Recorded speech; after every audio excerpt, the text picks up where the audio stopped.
From August 23, 2012, the North Carolina Center for Voter Education and the League of Women Voters of North Carolina present the 2012 Secretary of State Candidates Forum, featuring Democrat Elaine Marshall and Republican Ed Goodwin. Moderating the forum is Marion Lewin of the Wake County League of Women Voters. I want to thank you all for coming and particularly thank the candidates for their willingness to serve the people of North Carolina and to engage in the political process. It's a long and difficult campaign, and we really appreciate their willingness to do this. So I will turn it over to Mr. Goodwin, and he has the floor for his opening statement.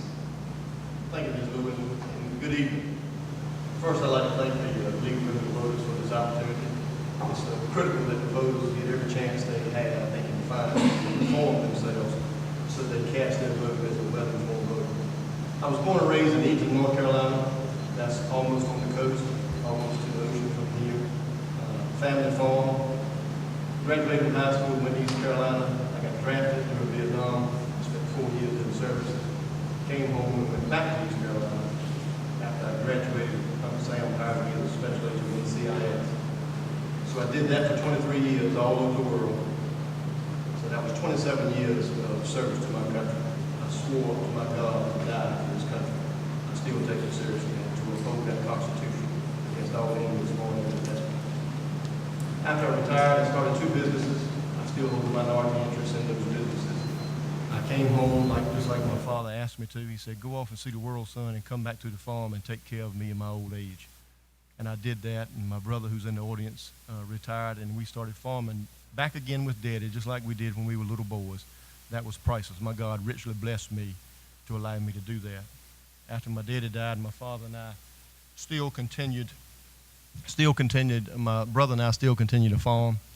In the meantime, I ran for county commissioner in my home county of Chowan County. It was going bankrupt.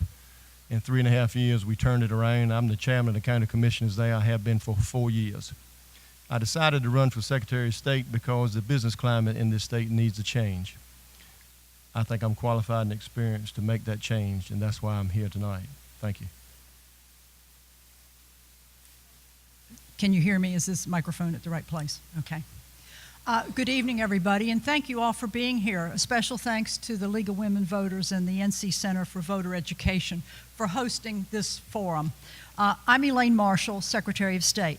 I'm a farm girl from rural Maryland. I came to Eastern North Carolina right after college, and I began my adult working career teaching in the public schools of Lenoir County. I taught high school home economics. I also taught in the Lenoir Community College. My community college work was part-time, and during that time I started 2 successful businesses, small businesses there in Lenoir County. But 10 years after that, I decided I needed additional education, and I went to Campbell Law School, got a law degree, and practiced in rural North Carolina. I also served in the North Carolina Senate and later became Secretary of State. When I first became Secretary of State, I found that the office was out of date and the morale was very low. We began an effort to modernize the office by embracing technology and streamlining our processes. That's paid off. We're recognized as one of the organizations in this country leading the way, cutting red tape, making things happen faster for business, and we've kept adapting for changing times. We're also the cop on the beat, putting numerous producers of counterfeit and bootleg goods out of business because they're stealing from legitimate companies and taking jobs away from North Carolinians.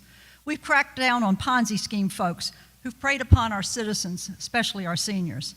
We've also protected North Carolina investors and charitable organizations from deceptive investment practices. In fact, in the last 4 years alone, we've restored over $1 billion to North Carolinians. Finally, we promoted transparency in government by strengthening lobbying laws disclosure, and just last month received the grade of A from the Center for Voter Integrity for the type of work that we've been doing. I believe that good government is open government, and I look forward to your help in this next election.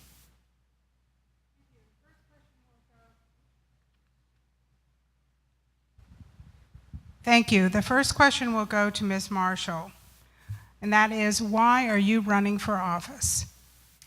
I came from a family of public servants. My father's a farmer. my mother a rural homemaker, but she served on our church organ bench for over 60 years. My daddy served the community with the fire department. They never preached examples about giving back, but they lived examples about giving back. 4-H was very important to me, and I learned about service to others in 4-H, making the best better. I'm running for public office because I believe I have the professional education as a lawyer, the experience of having practiced law in the areas that I now administer, the legislative experience, having worked with the General Assembly, and now the experience that has been highlighted by numerous awards across the years for the great successes we've had. New innovative things, the first state in the country to fully implement electronic notarization, leading the way for electronic commerce for our counties and state government and other people, making business happen faster, better, more streamlined. Those are the kinds of things that I want to continue to do, and that's why I'm running for office. We also have counties that are less advantaged than some of the rich counties like here in Wake County. A lot of my objectives have been to kind of level the playing field. We would like widespread economic prosperity, but some counties don't have the wherewithal. And as we enhance electronic processes, we make every corner of North Carolina more desirable for folks to locate, begin businesses, and grow and hire.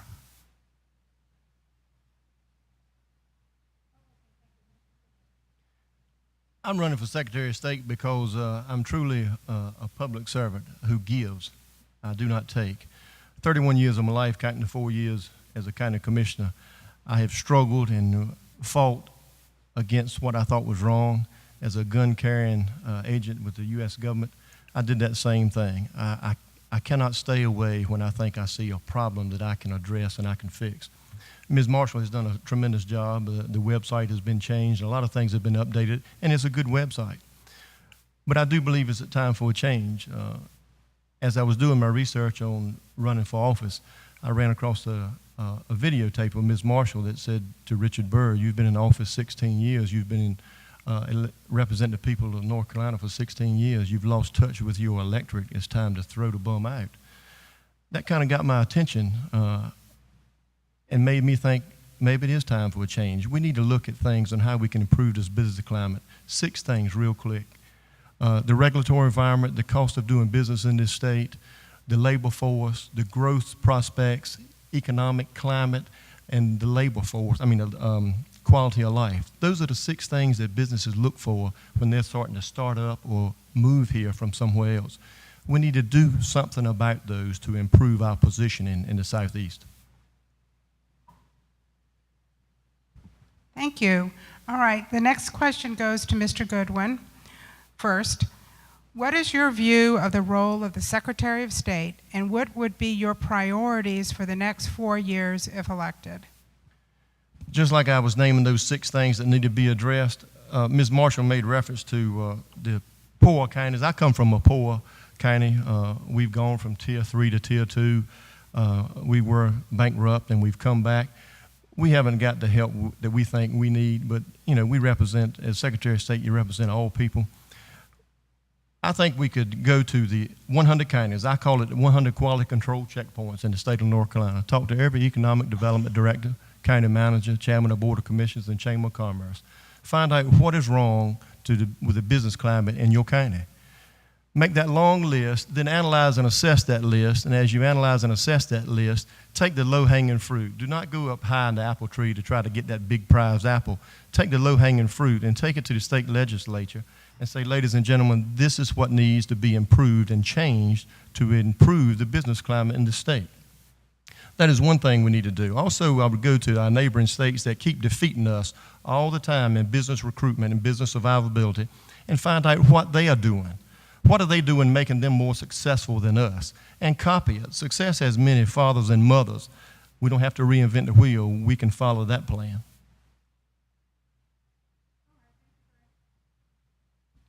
Thank you very much. Ms. Marshall, same question to you. Certainly. My view of the Secretary of State's office first is established within the statutes that the Secretary of State administers.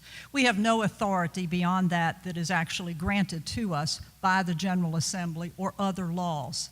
My goal for the next 4 years and my goal for Secretary of State is to be the leanest, the fastest, the best, the most efficient when business wants to get going and then get out of the way. Yesterday, 224 businesses were birthed in the Secretary of State's office. And today, they are out there opening bank accounts, hiring people, acquiring property, resources, whatever their goals are. They set those goals, but we are infrastructure to make sure that they have the right tools that they need, legally sufficient to get going. My goal for North Carolina is to truly enable counties to be able to attract business. We now have over 45 registers of deeds who are electronically enabling electronic filing. We would like that encompasses about 70% of the population, but we do have some areas out there that are just not going to be attractive until the county governments adopt electronic commerce and electronic processes so that they can have that efficiency. We will continue to have haves and have-nots until we get the infrastructure is there. We've provided that. We just need to provide the incentives to do another grant program or whatever it takes to educate, talk to the folks, build up their confidence, and get where North Carolina's on a level playing field for business activity across the board.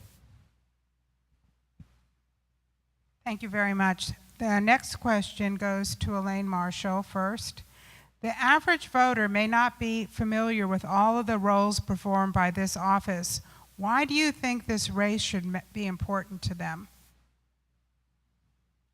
Well, clearly this race should be important. The Secretary of State is one of 10 that sits on the Council of State, makes major decisions in a collaborative body with the rest of the counselors for North Carolina. The office is a vital element of business infrastructure. We're the heartbeat of the business community. We are providing through our databases the type of information that banks, lenders, real estate developers, all kinds of business people utilize thousands of times a day to make credit evaluations, to determine who to buy to, sell to, who to loan money to, who to invest in. We make sure that that is free and accessible 24/7 to the public. That brings down the cost of doing business overall here in North Carolina when there aren't glitches. Time is clearly money. Business money is going to go where there's the least resistance, and we want that to be North Carolina. But we want accurate, valid information out there by maintaining these databases with integrity. So the average voter needs to understand how we're the heartbeat of the business community. But we're not doing everything. The business community takes their ideas and run. We are the infrastructure. We provide that foundation, that springboard for them, and they can go and do whatever it is that they might desire to do. Our business climate does need to be improved. Small business people are the backbone of our economy. That's where everything starts, and it's about jobs. We need help in this state, and we need to start helping our small business people. We have one of the worst business climates in the Southeast. You can debate all the reasons as to why that is. We have some of the highest unemployment rates. I think there's only several in the country that are higher than ours. We are suffering. A lot of people do not think we are suffering, but we are. If you go all over the state of North Carolina, like I've been doing since January, you will hear the people suffering. You will hear the people craving for jobs and an improved business climate. We are doing that. The Secretary of State's job is just that important. If our economy thrives and solely the backbone of it is business, the Secretary of State's office is responsible for that and trying to improve that and help them, and like Ms. Marshall said, nourish them so they will flourish and expand. You need to get that money from sitting down and not doing anything. You need to get the people, the business people, to invest that money to expand and improve things. We need to look at, is anything, regulations that is preventing that business climate from flourishing? We need to look at the cost of doing businesses and lower those taxes for business people to start up. We need to concentrate on that. All right, the next question goes first to Mr. Goodwin. Do you agree with the current lobbying regulations in place here in North Carolina? what would you change if you could change something? Lobbying needs to be regulated. Anytime you have anybody trying to influence the outcome or the actions of government, that does need to be regulated. North Carolina does have lobbying regulations, I think, that are in place that are very good. However, any regulation, as it evolves and time goes on, may have to be analyzed and looked at. As time changes, things change. But right now, we have a good lobbying regulations. That system is good. It's working. I'm pleased with it. You know, there's 744, I think, Ms. Marshall, registered lobbyists in the state of North Carolina, representing about 850 principals. Can you believe that in the state of North Carolina, 744 lobbyists? They do need to be controlled. That may sound strange for you as a Republican saying he's in favor of regulations, but I am. Some regulations are good. Lobbying regulations are good. At this present time, what I see, I wouldn't change anything. I like it just the way it is. However, as time goes on, you have to be diligent in your review and assessment of it to see if you need to change anything to fit the time we're in. Thank you. Ms. Marshall. Well, thank you very much, Mr. Goodwin, because we crafted that lobbying law in part. I brought together a blue ribbon commission when I was seeing things that just didn't look right, that didn't pass the smell test. That resulted in an initiative that went to the General Assembly. That resulted in about a year and a half later, the basis of the current lobbying law that we have. Now, it is correct you need to remain vigilant on lobbying laws. There have been efforts recently to roll back a part of those lobbying laws. I very seriously would like to see it changed where the requirements that the compensation that lobbyists receive is reported. That has been rolled back. Another change that needs to be made is, because a lot of companies have both lobbyists at the state level and the federal level, that we establish the definitions in the lobbying law even better by tying them to federal tax code definitions and matching them up, paralleling them with federal lobbying law, so that if you're a big company here in North Carolina, you don't have to worry about falling in that gotcha between state law and federal law. We received an A from the Center for Voter Integrity, not just any OA, but the highest in the country for our lobbying enforcement. I give the credit to my staff. I've provided the leadership. We've pushed that through the General Assembly, but we have to manage very diligently to make sure that the successes are not eroded away. You don't hear, we don't receive complaints about a lot of the areas that we regulate, but I will tell you that we do receive some lobbying complaints. Those are from the people who believe that there should not be lobbying laws at all. I believe in sunshine. I think the public wants sunshine. The complaints come from those that would like to operate in the shadows and darkness. Thank you. Okay, the next question goes to Elaine Marshall first. The economy remains on the forefront of most voters' minds. Since the Secretary of State's office is involved with corporations and businesses, what specifically can the office do to facilitate economic growth in North Carolina? Well, to facilitate economic growth in North Carolina, we do need jobs. We are there every day creating businesses. Last year, we created over 56,000 new businesses in this state. That is not a record high. The record high was in 2008, 2007, before the economic recession came along. Being an advocate for business, being an advocate for North Carolina, I view my job as doing everything from liaisoning with international visitors who are the source of direct foreign investment here in North Carolina, facilitating international commerce through our electronic commerce, through our electronic notary, facilitating and streamlining all the apostilles and things that go on international documents, because we've got to be exporting. We've got to make sure that our farmers have markets and they can easily move their goods, that our bio-life science folks can easily move their goods as they go into international markets. So being the platform, but then moving out of the way so that they can continue to do what they do. I've spent time listening. I look at things in sectors, working with the military economy in the last 3 years, talking to the COGS, talking to the Area Council of Governments, talking to community county commissioner leaders to try to change little tweaks in the law that make us much more military friendly. And you do that with other industries too, but military is a very good example as everybody looks at us as a military friendly state, and indeed we are. Those are the kinds of things that I believe I can do and have done to stimulate economic growth in North Carolina. Thank you. Mr. Goodwin. Ms. Marshall, thank you for that plug for agriculture and the military. I really appreciate that. The number one business in the state of North Carolina is agriculture. Number two is military. Number three is tourism.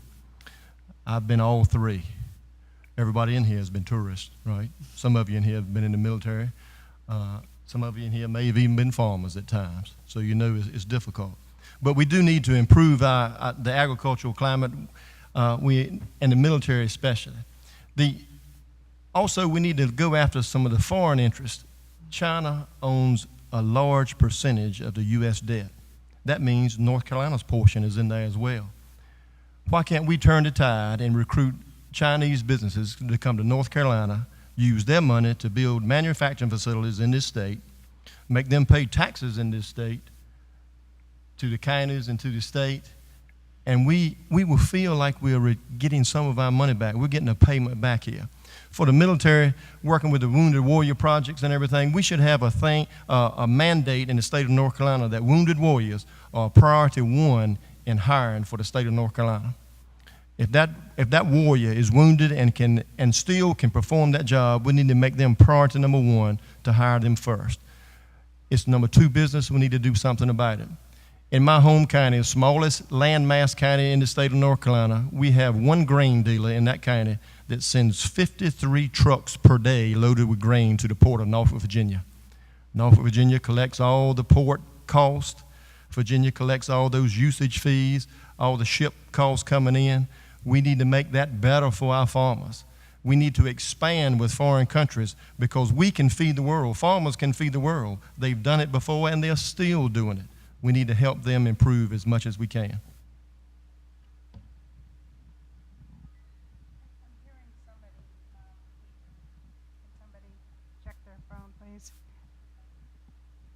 Thank you. All right, the next question goes to Mr. Goodwin. In the next 4 years, what would you do to increase efficiency and transparency in the Secretary of State's office? Well, we always have to be open and transparent. It's the government for the people. It's we the people that elect our officials. Our officials, elected officials, they need to be seen, heard, and touched. I don't mean rubbed. I mean you need to feel that elected official's passion, dedication, and desire to work for you in your heart. That means go out. In my mind, I have a difference of opinion about the Secretary of State. I understand the Secretary of State's job is set in stone by law, but it doesn't tell you the day by day. I like to call every state house representative and state senator and say, today or next week, I'm going to your district. I want to meet with 3 business people, and you pick 3. I've already picked my 3. I want to go and talk to them. I want to see them. I want to hear them. I want to feel them, and I want to do something about that. You've got to keep on keeping on. You've got to analyze all this stuff, never go back, never fall back. Let you see at all times what is going on in the Secretary of State's office. I was on the website just this week, and I love it. It's been changed, and it's wonderful. It's a whole lot more user-friendly, even not a computer. I'm not a computer geek. I'm not a specialist. Even I could figure it out, and I like that. I like that. But constantly work to satisfy you, the people. So if I'm trying to work to satisfy you, I need to go out and see you and get feedback. If I do not have that feedback, what am I doing? What am I doing? I'm a proactive person instead of reactive. I like to identify a problem before the problem manifests itself, because if you wait till the problem manifests itself, then it costs you too much taxpayer money to correct it, and you may not be able to correct it. So be proactive as opposed to reactive. Well, efficiencies in the office are something that we try to squeeze out constantly.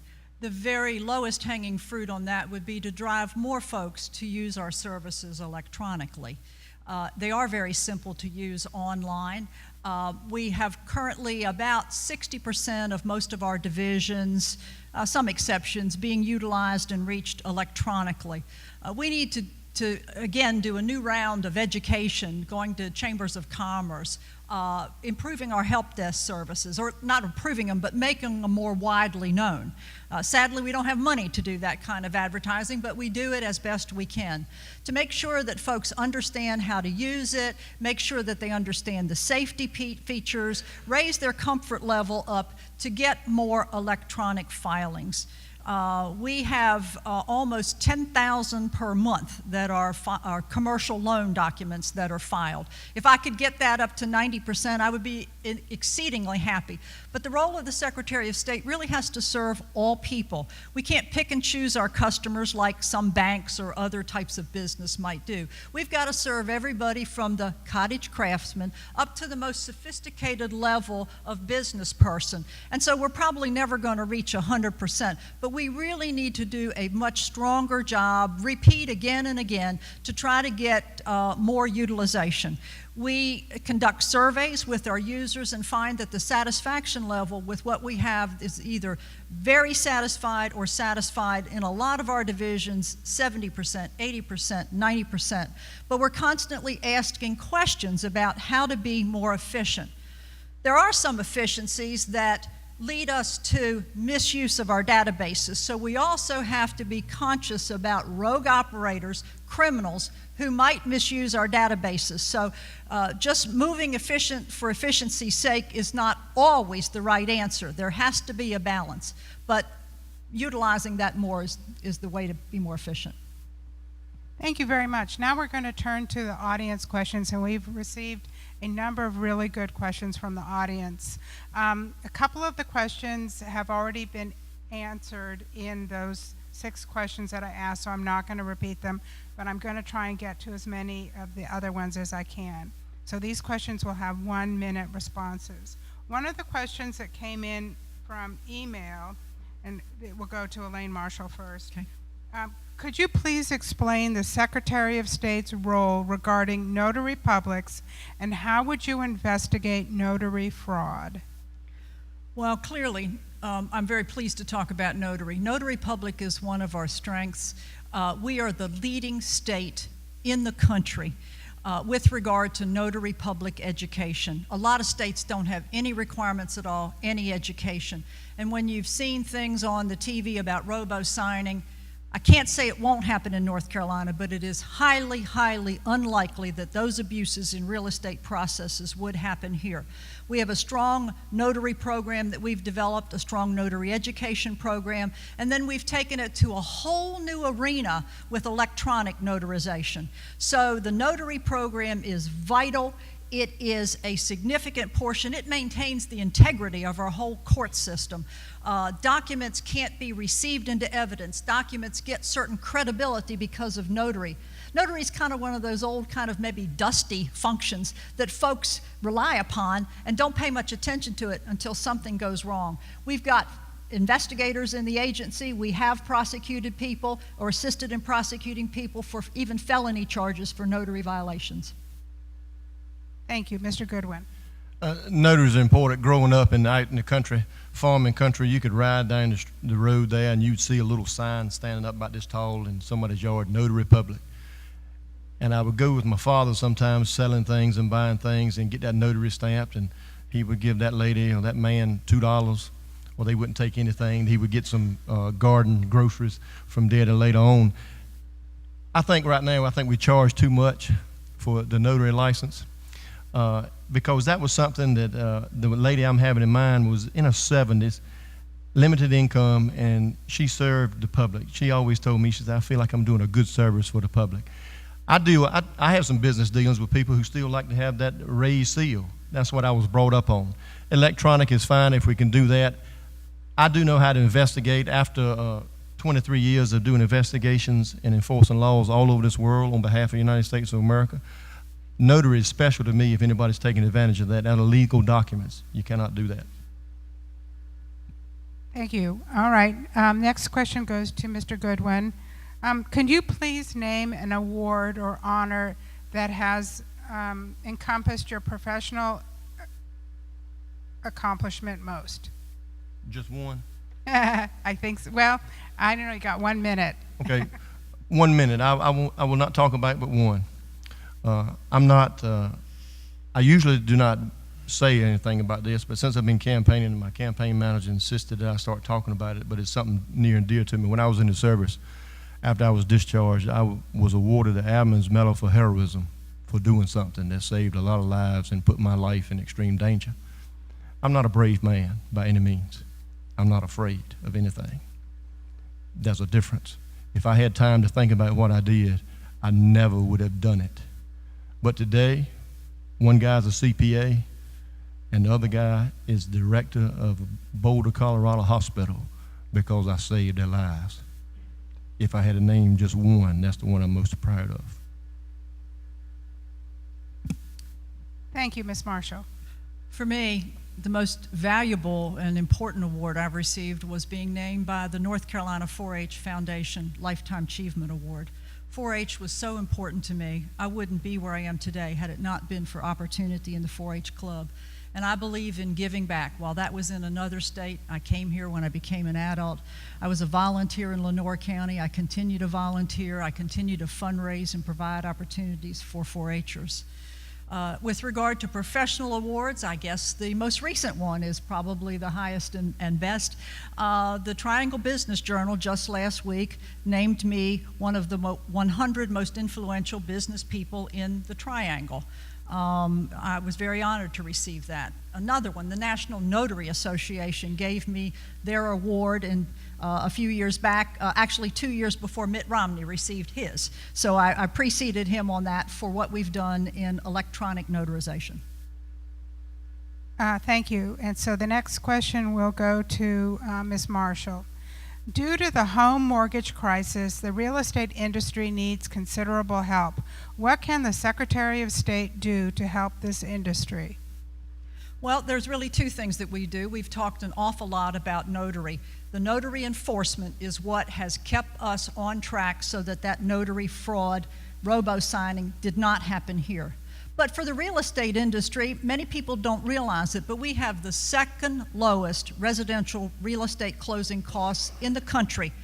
We believe that that is not totally, but in part, due to the efficiencies with the recording that we've done with the registers of deed, making sure that their indexing standards are all adequate so that there aren't problems in real estate closings. That drives down the cost of owning a house because it drives down the cost of risk, it drives down the cost of interest rate, it just drives down the cost of business, which means there's more money out there to do other things with.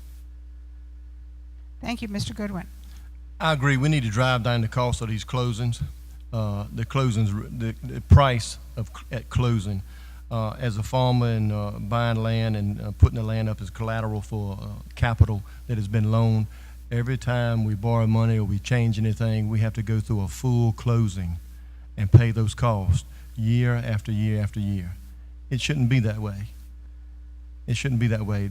In my neck of the woods in North Carolina along the coast, those homes, some of them were selling like gangbusters at $2 million. Now you can go down and if you can afford it, you can get one for about $250,000. A lot of people stay away from it because the closing costs are so high.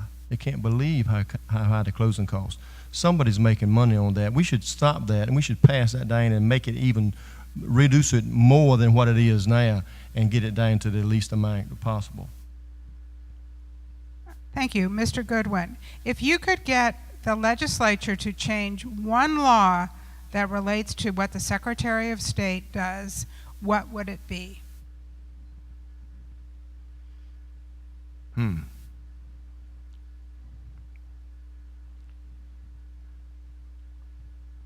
hadn't started yet. Wait a minute. Give me a minute to think on that one. Now,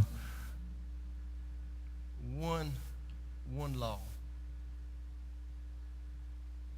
The corporate filings and the renewal every year. I think once you do a LLC and file that original document, I think every year when you renew it, you shouldn't have to pay the same thing. Knock that renewal fee down some, so you don't keep paying the same amount over and over. You talk to some business people, they'll have 100 LLCs. That's $200 every time. I think that fee is right. And then renewal, just make that less, I think that would help it. That's one of those business costs, one of those 6 things I talked about earlier, something you can do to reduce that business cost. Well, I've already indicated mine. That would be to restore more transparency in our lobbying law. Everything that you and I deal with is affected by who's lobbying down at the General Assembly and the results they get or don't get. Making sure that the lobbyist's salary compensation is reported, aligning up the definition provisions with the IRS and the federal lobbying law will be extremely helpful for the lobbyists and for the public as a whole. Thank you. All right, next question goes to Ms. Marshall. Would it be advantageous for the Secretary of State to be working together with other state government agencies to coordinate efforts to fight Ponzi schemes and fraud? Well, certainly it is. We do. We work with local law enforcement on a regular basis. We have task force with law enforcement. We work with federal officers on a regular basis. Not everybody that's a victim of a particular crime is going to be located in North Carolina. So federal resources are also very helpful. Federal asset forfeiture is much stronger than it is in state court. So we already have an extremely good working relationship with the different federal agencies like the SEC, also the federal law enforcement, the U.S. Attorney's Office, the FBI, the SBI, even the Secret Service, and have a strong, strong working relationship with all of those. Let's face it, there are not enough assets to do all of the criminal work that we would like to do. So figuring out who has the best resources, the best assets, and leveraging our dollars and our time is very, very important, and we already do that with good success, excellent success. Thank you, Mr. Goodwin. I think the state of North Carolina especially this project should be ramrodded by the Secretary of State's office. We need interconnectivity and interoperability between all departments of the state. If the Secretary of State has a business license on someone, that's fine, they file their papers. If the Department of Labor has information on a business that is hired employees, is paying employees, as well as paying unemployment insurance, and the two cannot have a software program to marry up, match, and give alerts to you, I don't think we have something in the state of North Carolina like that now. You need to have that from the Commissioner of Labor, from the Insurance Commissioner, Secretary of State, and everybody else, so you can hit that, because as Ms. Marshall said, you cannot always know everything that's going on. But if somebody's running a business illegally, they're paying employees. They may not be licensed over here. You can find examples of that, businesses operating for 5 to 7 years, paying employees, but they were licensed in this state to operate. All right, thank you. Next question goes to Mr. Goodwin. What can the candidates offer to help opportunities for women-owned businesses? We have to make sure that everybody is treated fairly. You know, now, when I say fairly, God didn't create us all equally. I'm different than everybody in here. Is that a true statement? I believe it is. There might be one gentleman in here who looks kind of like me. That's my brother. But we need to make sure it's equal treatment for everybody. When I swore to my God to die for my country, I didn't see male, female. I didn't see color. I didn't see natural origin. You were an American. I narrowed it down. Now you are North Carolinian. I love this great state. So I do not stand for anybody mistreating anybody. We need to make sure we have programs to make sure everybody has a fair chance to do anything else that anybody else is doing. Thank you. Ms. Marshall.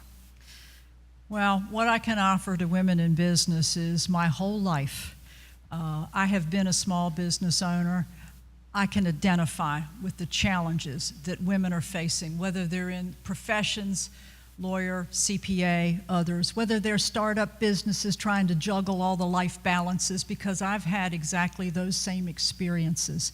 And they found that out. I get a chance to speak to an awful lot of workshops and women's groups. They're looking for inspiration. They're looking for somebody who's done some of the same things.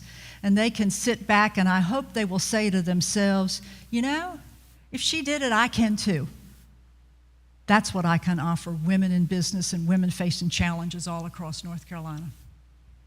Thank you. All right, next question goes to Ms. Marshall.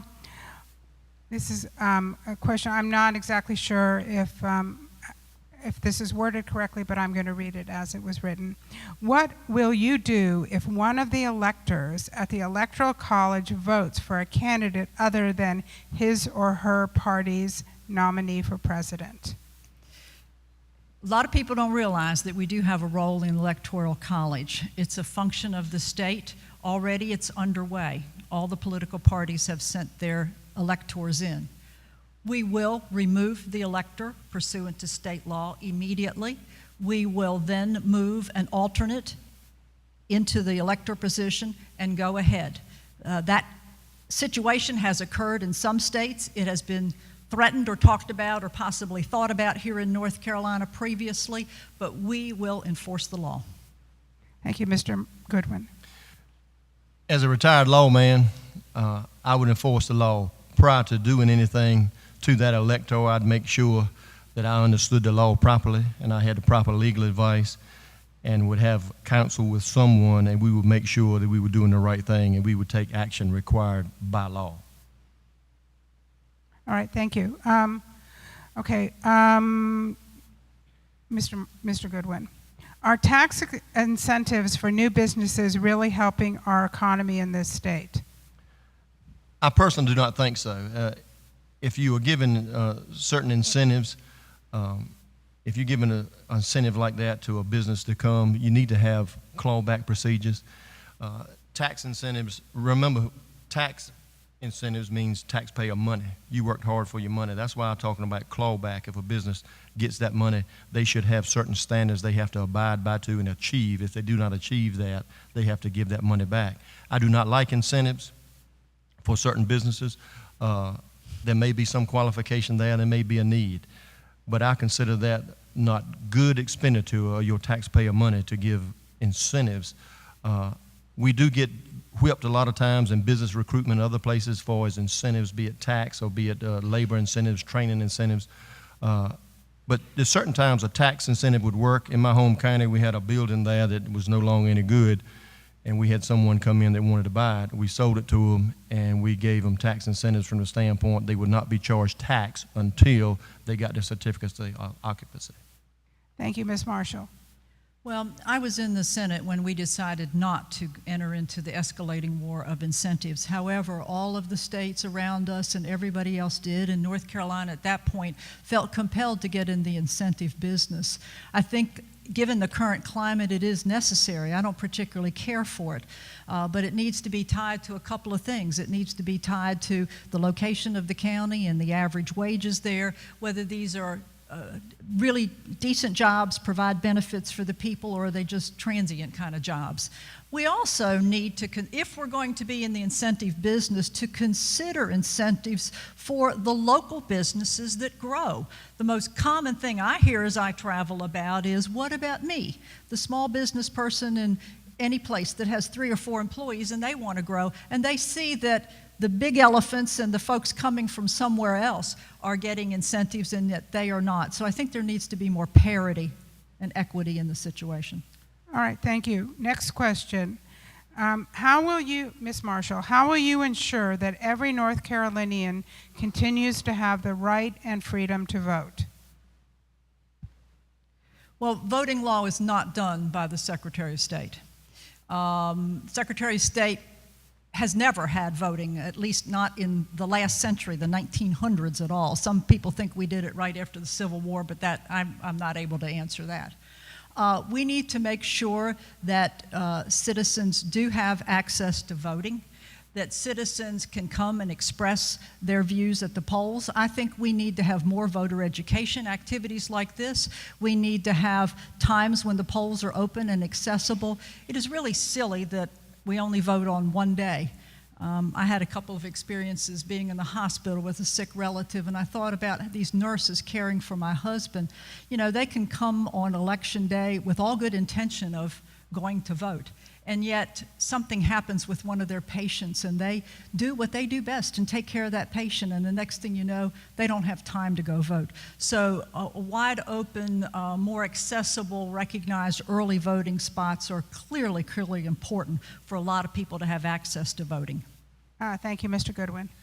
From the Council of State position, as the Council of State votes and determines the direction the state is going, I would strongly recommend voter ID law. A lot of people say, well, that will disenfranchise some people. The states on the East Coast that have engaged in voter ID law have increased their registration and increased their voter turnout. If you're a citizen of the United States of America, you should be allowed to vote. You have to show an ID to get on an airplane, to cash a check, to buy cold medicine in Walgreens. Why can't you show an ID to prove that you're an American? The most precious right we have, that men like me, women like maybe some veteran females in here, have been willing to risk their life to ensure you have that right to vote. That is a precious right, and voter ID law should be passed. Okay, thank you. This will be the last audience question. In your next 4-year term, either one of you, what do you think will be your most substantial contribution to the state of North Carolina's business climate, and why? I think it's my turn. Right? My dedication to my job and the improvement of the business climate. I've said it on the campaign trail many times. If I'm elected and during that 4-year term, at the end of that 4-year term, if I could not improve the business climate and make a difference for the small business people in the state of North Carolina, I will go home. I'm dedicated to that. As a businessman, I understand that. As a farmer, I understand that. We have to do something, and I dedicate myself to that. I've always been a problem solver. I was a problem solver with the government. My father used me as a little problem solver on the farm sometimes. Sometimes that meant doing the dirty work. I dedicate myself to that, and my main goal, like I said when I started a while ago, was to improve the business climate. That means I will do whatever I have to do to make that happen. Thank you, Ms. Marshall. During the next term, I want to make sure and do all in my power to make sure that we have more widespread economic prosperity through technology in our counties out there. That's going to improve the lives of people, not just business people, but school children, other people that need strong internet access, need strong practice in utilizing technology processes. Families can become more efficient through technology.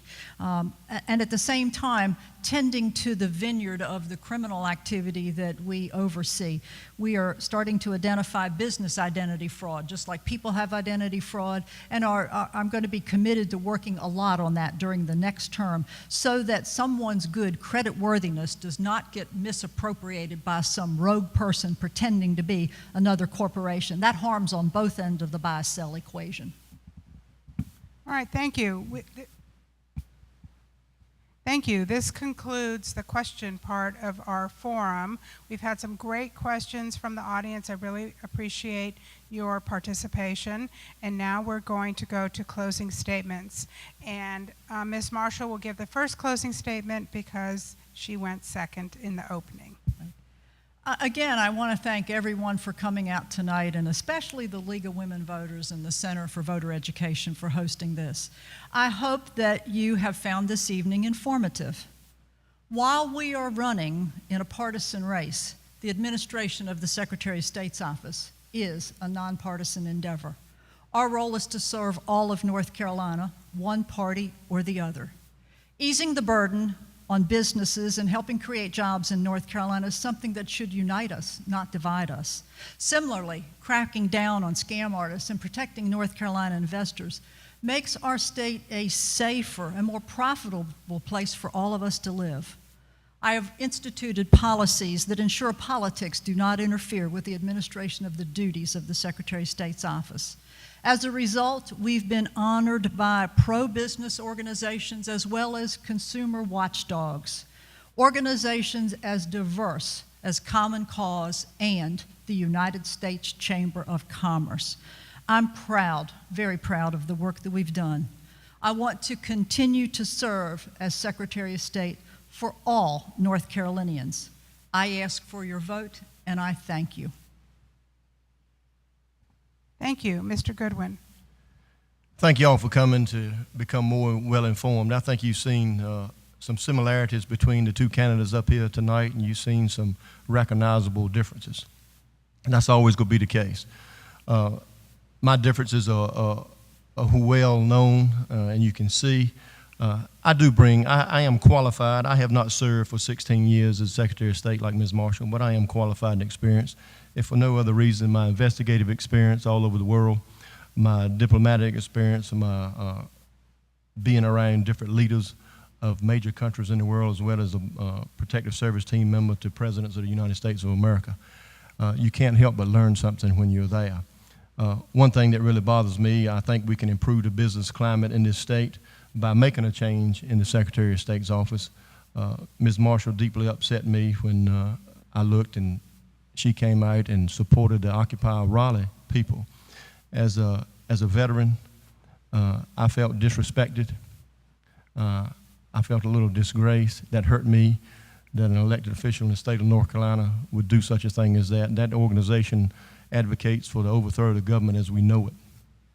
Of course, now they're gone. I'm going to be interrupted. They do. It's a redistributionist organization. It's different, and I do not like to be disrespected as a veteran during the Vietnam era. I was disrespected then. I do not like it now by anybody, especially an elected official. That was detrimental to business. People around the country called me and want to know what's happening in that great North state. So you may disagree with me on that. You're entitled to that, and I appreciate that. But you see a difference, and you have to vote accordingly, and I hope you do. Thank you. All right, thank you. I'd like to thank both candidates for their willingness to campaign and to serve, if elected, for the people of North Carolina, and I think they deserve a round of applause.